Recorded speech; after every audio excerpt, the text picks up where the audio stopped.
Pepper chicken தான் செய்ய போகிறோம். அதுக்கு ஃபஸ்ட்டு இந்த மாதிரி ஒரு கடாய் வச்சுக்கோங்க. கடாய் நல்லா காஞ்சிடும். அதில் 1 ஸ்பூன் தனியா, 2 ஸ்பூன் மிளகு,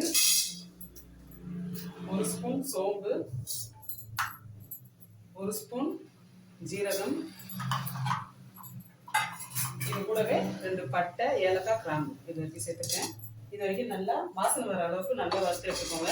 மிளகு வந்து நான் இதில் கொஞ்சம் அதிகமாக சேர்த்துக்கேன். ஏன்னா நம்ம சிக்கனுக்கு வந்துட்டு மிளகாத்தூள் எதுவும் சேர்க்க போகிறதில்ல, வெறும் மிளகோட காரம் மட்டும்தான். அதனால மிளகு மட்டும் கொஞ்சம் ஜாஸ்தியாக எடுத்துருக்கேன். உங்களுக்கு எந்த அளவுக்கு மிளகு காரம் வேணுமோ அந்த மாதிரி எடுத்துக்கோங்க. நான் 1/2 கிலோ சிக்கனுக்கு இப்போ உள்ள அளவு சொல்கிறேன். இப்போ இது வந்துட்டு நல்லா செவந்து நல்லா வாசனை வரும், அந்த அளவுக்கு வறுத்து எடுத்துக்கோங்க. பாருங்க நல்லா வறுத்தாச்சு. இப்போ இதை வந்துட்டு ஒரு கிணத்துல மாற்றிக்கலாம். ஆறினோடனே பவுடரை நம்ம அரைச்சி வச்சுக்கலாம். அதே பேன் வச்சுக்கோங்க. அதுலேயே வந்துட்டு எண்ணெய் சேர்த்துக்கலாம்.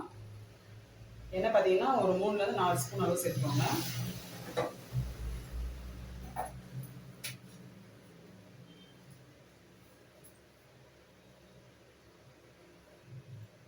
இப்போ இதில் எண்ணெய் காஞ்சிருச்சு. கொஞ்சம் சோம்பு ஒரு 1/2 ஸ்பூன் அளவு சோம்பு சேர்த்துக்கிறேன். ஏற்கனவே நம்ம வறுத்து அரைச்சிருக்கோம். இதுலேயும் கொஞ்சம் சேர்த்துக்கிட்டோம்னா நல்லா வாசனையாக இருக்கும்.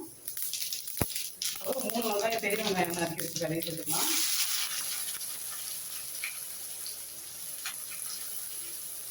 இது கூடவே கருவேப்பிலையும் ஆட் பண்ணிக்கலாம். இது நல்லா வதங்கி வரட்டும்.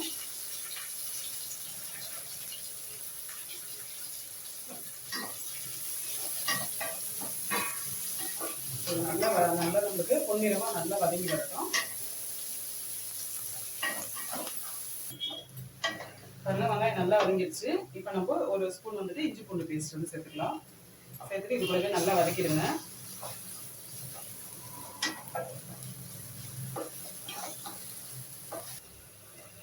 இஞ்சி பூண்டு பேஸ்ட் வந்து நல்லா வதங்கிடுச்சு.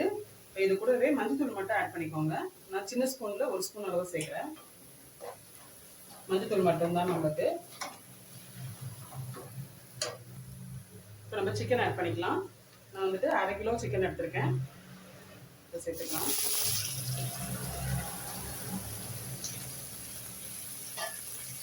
சேர்த்துட்டு நல்லா கலந்து விடுங்க.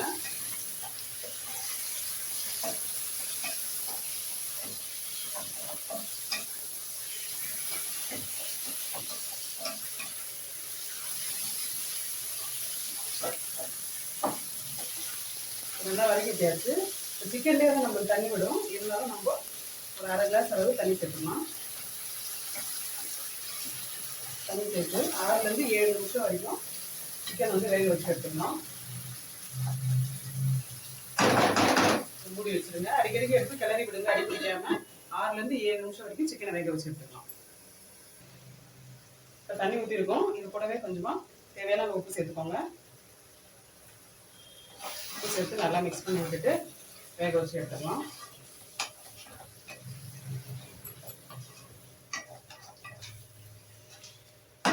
அவ்வளோதான். இது வந்து வேக வச்சு எடுத்துக்கலாம். பாருங்க சிக்கன் நல்லா வெந்துருச்சு. நமக்கு சிக்கன் அந்த தண்ணி எல்லாமே சுண்டி நல்லா எண்ணெய் தெரிஞ்சு வந்துருக்கு பாருங்க. இந்த ஸ்டேஜில் நம்ம அரைச்சி வச்ச மசாலா, இந்த தனியா, மிளகு, ஜீரகம் எல்லாம் அரைச்சி வச்சுருக்கோம் இல்லையா, அந்த மசாலா வந்து சேர்த்துக்கலாம். சேர்த்துட்டு இதோட நல்லா நம்ம வதக்கி விடணும்.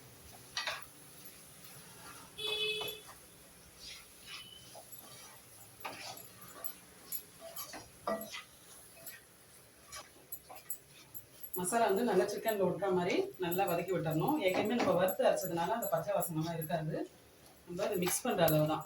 இதை போட்டு 1 நிமிஷம் அளவு நல்லா இந்த மாதிரி கலந்து விட்டுருங்க. சிக்கன் நல்லா வெந்திருக்கணும். வெந்தோடனே நம்ம இதை போட்டு இறக்கிடலாம். அவ்வளோதான். நம்மளுக்கு சூப்பரான செட்டிநாடு பெப்பர் சிக்கன் வந்து ரெடி ஆகிடுச்சு. நீங்கள் எப்படி இருக்குன்னு சொல்லிட்டு செஞ்சு பாருங்கள். நல்லா இருந்த வீடியோவில் கமெண்ட் பண்ணுங்கள். இந்த வீடியோ பிடிச்சிருந்தா லைக் பண்ணுங்கள், ஷேர் பண்ணுங்கள். மறக்காமல் தஞ்சை கிச்சன் கலாட்டாக்கு சப்ஸ்கிரைப் பண்ணுங்கள்.